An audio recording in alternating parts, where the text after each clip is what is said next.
बहुत समय पहले की बात है। उत्तरी चीन में 3 भिक्षु रहते थे। उनका नाम किसी को नहीं पता था क्योंकि उन्होंने कभी अपने बारे में किसी को कुछ नहीं बताया। चीन में आज भी उन्हें बस 3 हंसते हुए भिक्षुओं के नाम से जाना जाता है।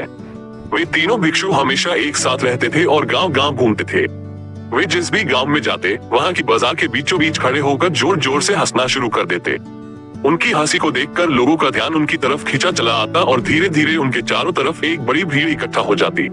वे इतनी एकाग्रता और संपूर्णता के साथ हंसते थे कि उनकी हंसी देखकर सारा गांव हंसने लग जाता, और जब वो पूरा गांव हंसी के समंदर में डूब जाता तो वे दूसरे गांव चले जाते।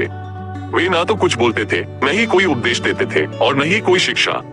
वे जहाँ भी जाते अपनी हंसी से ऐसा माहौल बना देते कि लोग अपने सारे दुख दर्द भूलकर बस हंसने लग जाते। पूरे चीन में उनके बारे में बातें होने लगी।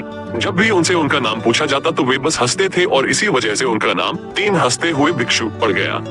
वे भिक्षु इस तरह से हंसते थे जैसे कि उन्होंने इस संसार की खुशी को या भगवान के मजाक को समझ लिया हो, और उन्होंने सिर्फ अपनी हंसी से पूरे चीन में इतना आनंद फैलाया जितना आज से पहले कोई नहीं फैला पाया। पूरे चीन में घूम घूम कर लोगों को हंसाते हुए समय के साथ वे तीनों बूढ़े हो गए, और एक रात जब वे एक गांव में ठहरे हुए थे तो उन तीनों में से एक भिक्षु की मृत्यु हो गई। ये खबर सुनकर पूरा गांव दुखी हो गया। गांव वालों को लगा कि शायद आज के दिन वो 2 भिक्षु जरूर रोएंगे, और यही देखने के लिए हर कोई उनसे मिलने आया।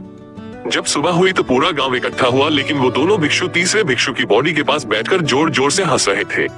ऐसी हंसी जैसी उन्होंने आज से पहले कभी नहीं हंसी हो। गांव के कुछ लोगों ने उन्हें समझाने की कोशिश की कि यह आपका साथी था और इसकी मृत्यु पर आपको हंसना नहीं चाहिए। तब उस दिन पहली बार उन्होंने लोगों से बात की और कहा, हम हंस रहे हैं क्योंकि यह आदमी जीत गया है। हम तीनों में शर्त लगी थी कि जो भी पहले मरेगा, बाकी के 2 उस पर जोर जोर से हंसेंगे, और इस आदमी ने आज हमें हरा दिया।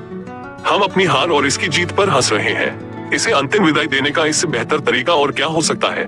ऐसा कहकर उन्होंने उस तीसरे भिक्षु को चिता पर लेटा दिया।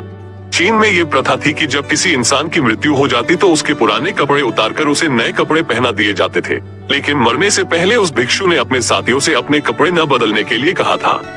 उस भिक्षु ने कहा था, मुझे स्नान मत करवाना क्योंकि मैं कभी अशुद्ध हुआ ही नहीं। मेरे जीवन में इतनी हंसी आई कि कोई अशुद्धता कभी जमा ही नहीं हो पाए। जब उस तीसरे भिक्षु के शरीर में आग लगाई गई तो आसमान में जोर जोर से पटाखे फूटने लगे।